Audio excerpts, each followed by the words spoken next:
आज आपण जर विचार केला याच्यावरती की आपल्याला रिपब्लिकन म्हणतो, तर रिपब्लिकननी आपल्याला अनेक नेते दिलेले आहेत.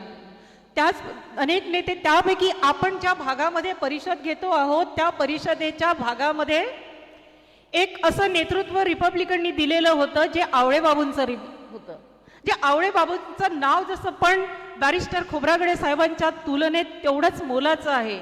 आणि हे दोघेही नेते एवढे जबरदस्त निष्ठावान आपल्या पक्षाप्रती होते की त्यांना कोणी आमुषानं दाखवलं किंवा कोणी लालच दाखवली तरीही कधी ते त्याला बळी पडले नाही. आपल्या तत्वांना ते जागले आणि संपूर्ण मागासवर्गीय समाजाचे ते नेते झाले.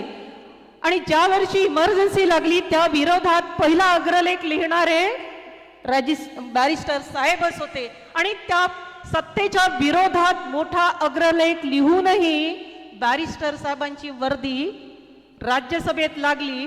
तिथे 18 वर्षाचा कार्यकाळ निभावूनही बॅरिस्टर साहेब उपसभापती झाले आणि संपूर्ण सभागृहाचं संचालन त्यांनी उत्तमरित्या पार पाडलं.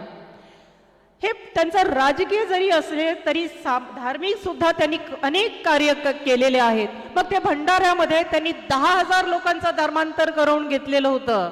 हे एक मोठी उपलब्धी होती. इथे दीक्षा समारंभ होता त्यावेळेस त्यांनी